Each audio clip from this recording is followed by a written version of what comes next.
प्रश्नावली 14.1 का 12वां सवाल है। देखो,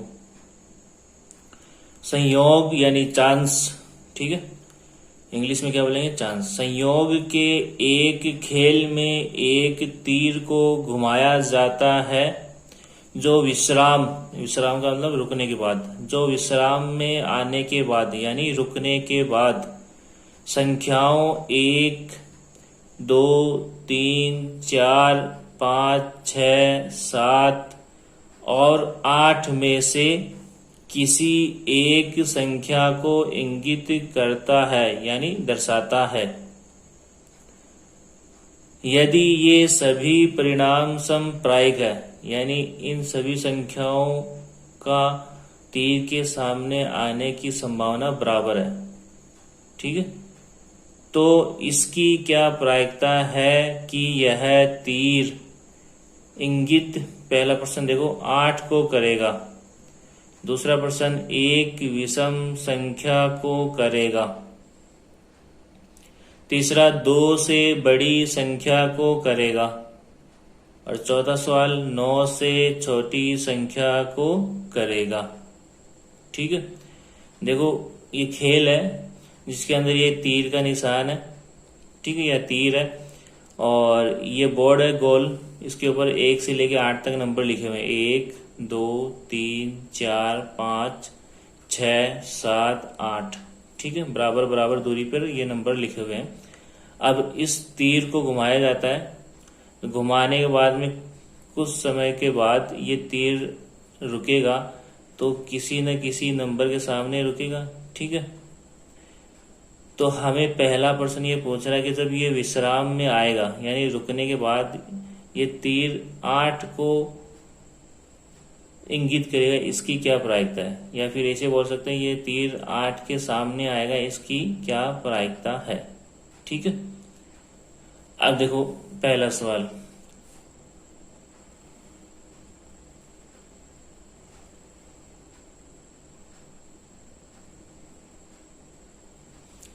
माना कि E बराबर तीर का 8 के सामने आना यानी तीर का 8 के सामने रुकना, ठीक है, इसकी प्रायिकता हमें ज्ञात करनी है, तो इसको हमने क्या मान लिया, घटना E, ठीक है।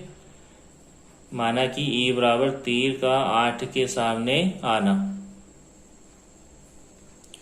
अब आगे देखो, घटना E के अनुकूल परिणाम कितने होंगे, 1। 1 क्यों होगा, क्योंकि इस बोर्ड के ऊपर कुल कितने नंबर लिखे हुए हैं, 8 नंबर लिखे हुए हैं, 1 से लेके कितने नंबर लिखे हुए हैं, 8, 1, 2, 3, 4, 5, 6, 7, 8। अब प्रश्न हमें क्या पूछ रहा है कि ये तीर का निशान इस 8 के सामने रुकेगा, इसकी क्या प्रायिकता है। तो हमें ये चेक करना है कि इस 8 परिणाम में से 8 कितनी बार आ रहा है, कितनी बार आ रहा है, सिर्फ एक बार आ रहा है, तो इसलिए हम क्या कहेंगे यहाँ पर, घटना E के अनुकूल परिणाम कितने होंगे, 1 होंगे, ठीक है। उसके बाद में कुल संभव परिणाम कितने होंगे, 8, क्योंकि यहाँ पे बोर्ड के ऊपर कुल कितनी संख्या लिखी हुई है, 8 संख्या लिखी हुई है, तो कुल संभव परिणाम कितने होंगे, 8 होंगे, ठीक है। उसके बाद में हमें सूत्र लिखना है PE, ठीक है, घटना E की प्रायिकता, और E क्या है यहाँ पे, तीर का 8 के सामने आना, तो तीर का 8 के सामने आने की प्रायिकता बराबर घटना E के अनुकूल परिणाम बटा कुल संभव परिणाम, घटना E के अनुकूल परिणाम बटा कुल संभव परिणाम, ठीक है। अब सूत्र में मान रख दो, PE की जगह PE, बराबर की जगह बराबर, घटना E के अनुकूल परिणाम कितने होंगे, 1, ठीक है, कितने होंगे, 1 बटा कुल संभव परिणाम कितने होंगे, 8, क्योंकि बोर्ड पे कुल कितनी संख्या लिखी हुई है, 1 से लेकर 8 तक, यानी कुल 8 संख्या लिखी हुई है, तो कुल संभव परिणाम कितने होंगे, 8, ठीक है। तो ये PE बराबर कितना आ गया, 1/8। E का मतलब यहाँ पर क्या है, तीर का 8 के सामने आना, और P का मतलब प्रायिकता, तो तीर का 8 के सामने आने की प्रायिकता कितनी है, 1/8। ये पहला सवाल हो गया, ठीक है। उसके बाद में दूसरा सवाल देखो, हमें क्या करना था, एक विषम संख्या को इंगित करेगा, यानी ये तीर का निशान विश्राम में आने के बाद एक विषम संख्या को इंगित करेगा, इसकी क्या प्रायिकता है। ठीक है, देखो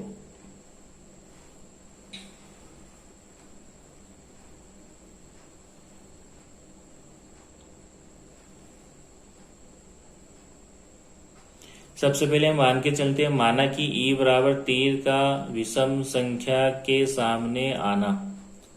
ठीक है, तीर का विषम संख्या के सामने आना। ठीक, इसकी प्रायिकता हमें ज्ञात करनी है। तो अब इस घटना ई के अनुकूल परिणाम कितने होंगे, 4 होंगे। क्यों? क्योंकि कुल संभव परिणाम कितने हैं, 8 है। 1 से लेकर 8 तक संख्या है, उनमें से विषम संख्या कितनी है, 4 है। कौन कौन सी है वो देख लो। 1, 3, 5 और 7, ये 4 कुल विषम संख्याएं हैं। ठीक है, तो घटना ई के अनुकूल परिणाम कितने हो जाएंगे, 4, और कुल संभव परिणाम कितने हो जाएंगे, 8, क्योंकि कुल संख्याएं बोर्ड पर कितनी है, 8 है। उसके बाद में हमें सूत्र लिखना है, पीई बराबर घटना ई के अनुकूल परिणाम बटा कुल संभव परिणाम। अब सूत्र में मान रख दो। ठीक है, पीई बराबर घटना ई के अनुकूल परिणाम कितने हैं, 4, क्योंकि कुल 4 विषम संख्याएं हैं। ठीक है, और कुल संभव परिणाम कितने हैं, 8। बोर्ड पे कुल कितनी संख्या लिखी हुई है, 8। ठीक है, अब 4 और 8 कट रहे हैं, किसके पहाड़े से, 4 के पहाड़े से काट दो। 4 एकम 4 और 4 दूनी 8।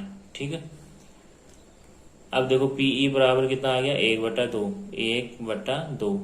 और ई क्या था यहाँ पे, तीर का विषम संख्या के सामने आना। तो तीर का विषम संख्या के सामने आने की प्रायिकता कितनी है, 1/2। ठीक है, पीई बराबर कितना आया, 1/2। उसके बाद में देखो तीसरा सवाल। देखो तीसरे में हमें क्या पूछा है, तीर का 2 से बड़ी संख्या के सामने आना। ठीक है, तो हम मान के चलते हैं, माना कि ई बराबर तीर का 2 से बड़ी संख्या के सामने आना। ठीक है, उसके बाद में हम क्या लिखेंगे, घटना ई के अनुकूल परिणाम कितने होंगे, 6। अब 6 कैसे होंगे, क्योंकि यहाँ पे कुल 8 संभव परिणाम है, उनमें से 2 से बड़ी संख्या कितनी है, 6 है। कौन कौन सी है, 3, 4, 5, 6, 7 और 8। तो ये कुल 6 संख्याएं, 1, 2, 3, 4, 5, 6। तो घटना ई के अनुकूल परिणाम कितने हो गए, 6। ठीक है, 2 से बड़ी संख्या होनी चाहिए, तो 2 से बड़ी संख्या कितनी है, 6। इसलिए घटना ई के अनुकूल परिणाम कितने हो गए, 6। उसके बाद में हम लिखेंगे कुल संभव परिणाम कितने होंगे, 8, क्योंकि बोर्ड के ऊपर कुल कितनी संख्या लिखी हुई है, 8, 1 से लेके 8 तक। उसके बाद में हम लिखेंगे सूत्र पीई बराबर घटना ई के अनुकूल परिणाम बटा कुल संभव परिणाम। ठीक है, अब सूत्र में मान रख दो। देखो आगे, पीई बराबर घटना ई के अनुकूल परिणाम कितने हैं, 6। तो यहाँ पे कितना आ गया, घटना ई के अनुकूल परिणाम 6 बटा कुल संभव परिणाम कितने, 8। तो बटा में कितना आ गया, 8। अब देखो 6 और 8 किसके पहाड़े से कटा, 2 के पहाड़े से। 2 तिया 6, 2 तिया 6 और 2 चौके 8। ठीक है, तो पीई बराबर कितना आ गया, 3/4। पीई बराबर कितना आ गया, 3/4। ई का मतलब यहाँ पे क्या था, तीर का 2 से बड़ी संख्या के सामने आना, और पी का मतलब प्रायिकता। तो 2 से बड़ी संख्या के सामने आने की प्रायिकता कितनी है, 3/4। ठीक है, कितना आंसर आ गया, 3/4। अब देखो आगे चौथा सवाल।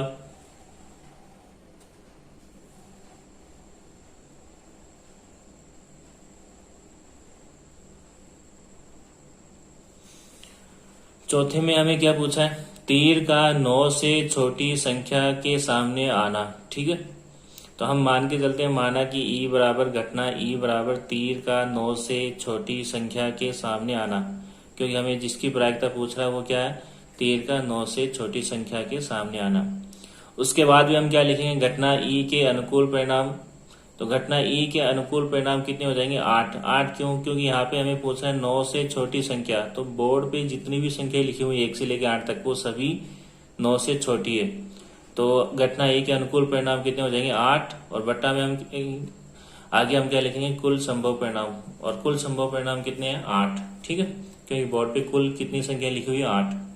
उसके बाद में हम लिखेंगे क्या सूत्र, पीई बराबर घटना ई के अनुकूल परिणाम बटा कुल संभव परिणाम, सूत्र में मान रख देंगे पीई बराबर, ठीक है, घटना ई के अनुकूल परिणाम कितने 8 बटा कुल संभव परिणाम भी कितने 8, 8 में 8 का भाग देंगे कितना आ जाएगा 1 आ जाएगा, 8 में 8 का भाग देंगे कितना आएगा 1, तो पीई बराबर कितना आ गया, पीई बराबर कितना आ गया 1, ठीक है। ई क्या था, तीर का 9 से छोटी संख्या के सामने आना, और पी का मतलब प्रायिकता, तो तीर का 9 से छोटी संख्या के सामने आने की प्रायिकता कितनी होगी 1, ठीक है, यानी ये एक निश्चित घटना है क्योंकि इसकी प्रायिकता कितनी है 1, ठीक है। देखो 14वीं प्रश्नावली पढ़ने से पहले हमें 14वीं प्रश्नावली के सूत्र पता होना चाहिए। देखो कौन कौन से सूत्र यहाँ पे, 14वीं प्रश्नावली का नाम क्या है प्रायिकता, ठीक है। पहला सूत्र है पीई बराबर घटना ई के अनुकूल परिणाम बटा कुल संभव परिणाम, ठीक है। दूसरा सूत्र है पीई बार बराबर 1 माइनस पीई। उसके बाद में हमें ये पता होना चाहिए सिक्के को एक बार उछालने पर कुल संभव परिणाम कितने होते हैं 2, ठीक है। कौन कौन से ब्रैकेट में लिखे हुए हेड और टेल। उसके बाद में देखो हमें ये भी पता होना चाहिए सिक्के को 2 बार उछालने पर कुल संभव परिणाम कितने होंगे 4, ठीक है। कौन कौन से लिखे हुए H H H T T H और टी टी। उसके बाद में देखो सिक्के को 3 बार उछालने पर कुल संभव परिणाम कितने होंगे 8, कितने होंगे 8 होंगे, ठीक है। कौन कौन से यहाँ ब्रैकेट में लिखे हुए देख लेना।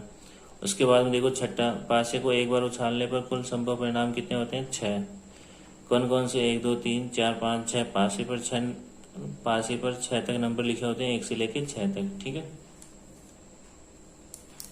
उसके बाद में देखो आगे पासे को 2 बार उछालने पर कुल संभव परिणाम कितने होते हैं 36। कौन कौन से यहाँ पर लिखे हुए हैं, ठीक है, देख लेना। आगे देखो 8वां, ताश की गड्डी में कुल कितने पत्ते होते हैं 52, ये पता होना चाहिए। और 52 पत्तों में से कलर कितने होते हैं 2 कलर, 2 तरह के कलर होते हैं, एक तो लाल कलर के पत्ते और एक काले कलर के पत्ते, ठीक है।